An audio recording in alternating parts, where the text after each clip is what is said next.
السلام عليكم ورحمة الله وبركاته. نحمده ونصلي على رسوله الكريم أما بعد.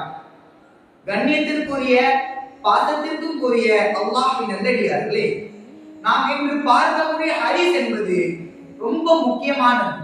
ஏனென்று சொல்ல போனால் நபி ஸல்லல்லாஹு அலைஹி வஸல்லம் அவர்கள் ஒரு கஞ்சனை பற்றி தான் இந்த ஹதீஸை சொல்லி காமிக்கின்றார்கள்.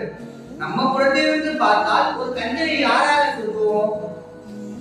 காசு பணத்தை செலவழிக்காதவைத்தான் நாம் கஞ்சன் என்று சொல்வோம். ஆனால் அல்லாஹ் புறத்திலிருந்து அல்லாஹ் ரசூல் புறத்திலிருந்து பார்த்தோமானால் ஒரு கஞ்சனை யார் என்று சொல்லி காமிக்கின்றார்கள். அல் பஸீலு மன் துக்கிர்து இந்தஹு வலம் யுஸல்லி அலைஹி.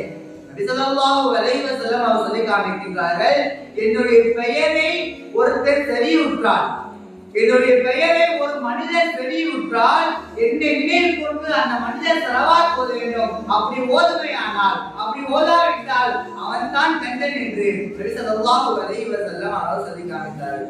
சிந்தித்து பார்க்கிறேன் அல்லாஹ் நல்லடியார்களே, ஒரு கஞ்சன் என்றால் நாம் எல்லாம் நம்ம புறத்திலிருந்து பார்த்தால் காசு பணத்தை செலவழிக்காதவன் தான் நாம் கஞ்சன் என்று சொல்வோம். ஆனால் கஞ்சன் அவன் அல்ல.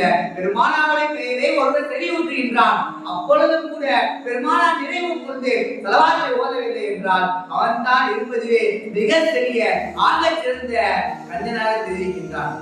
பார்க்க அல்லாஹ் நல்லடியார்களே, பெருமானாருடைய புகழை பெருமானாருடைய பெயரை கேட்க ஆசைப்பட வேண்டும்.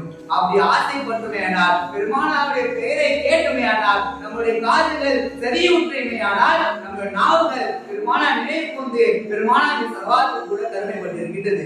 சிந்தித்து பார்க்க அல்லாஹ் நல்லடியார்களே, ஆக நாம் பெருமானாருடைய பெயரை கேட்டுமையானால் ஸலவாத் சொல்லக்கூடிய நாவுகளாக நம் அனைவர் நாவுகளையும் அல்லாஹ் சுப்ஹானஹு வ தஆலா ஆக்கி அருள் புரிவானாக. வாஹிர் தாவானா அல்ஹம்துலில்லாஹி ரப்பில் ஆலமீன். வஸ்ஸலாமு அலைக்கும் வரஹ்மத்துல்லாஹி வபரகாத்துஹு.